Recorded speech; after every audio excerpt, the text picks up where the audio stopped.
last night when I was watching Food Network, what show was I watching?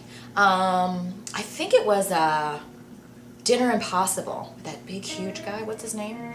I can't think of his name. It cracks me up. Anyway, remember? I want to know if anybody remembers. There's so many shows. Like, this shows how long I've been watching Food Network. But there's so many shows that now, like, something will strike a memory, and I'm like, oh, remember that show? Like The Best Of with Mark and I don't know what her name was, but Mark Silverstein. He's actually on Twitter. I've tweeted with him before.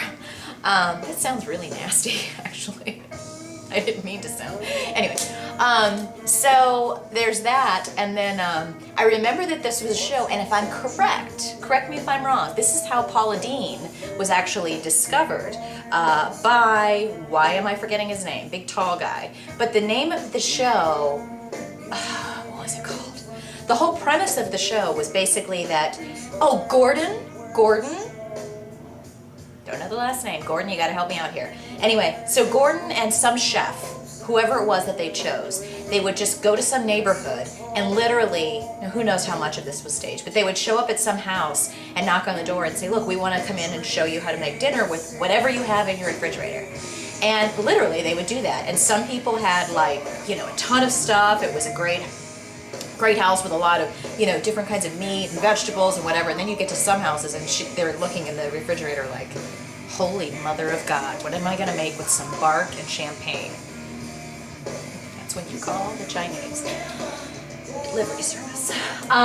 So anyway, I thought it was cool and Paula Deen was discovered that way because she did so well and she was just so great on camera, blah, blah, blah. But seriously, with all of the fact that more of the popular shows are definitely more, reality themed, if you will. But seriously, think about that. I think that so many people would cook more, and I think that so many people are foodies and they watch Food Network or they read food blogs or whatever. But if you could really take out and granted, Rachel Ray's done a great job with this, great 30-minute meals, but take out the idea that cooking a big meal involves all of this time and prep and shopping, whatever. You can make something with what you have. And I'm guilty of this myself.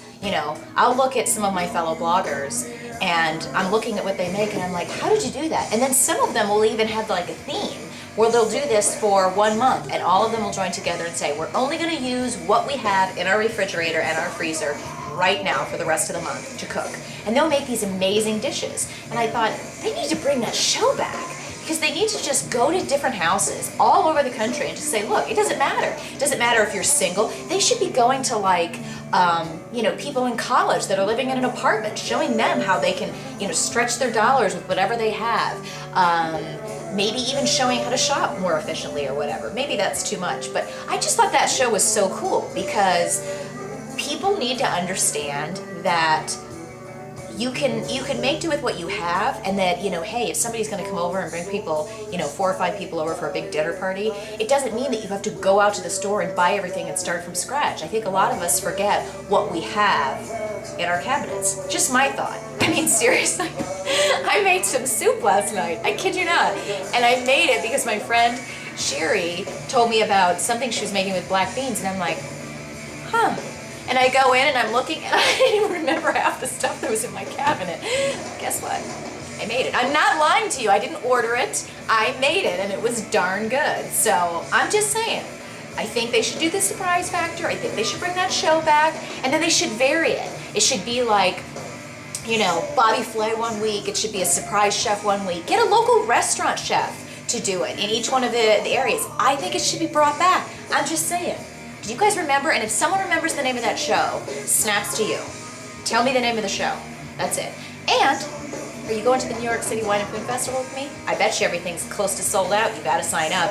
And I think they're, like I mentioned, probably releasing tickets for the South Beach Wine and Food Festival, which I believe is in February. But they're going to be releasing those tickets in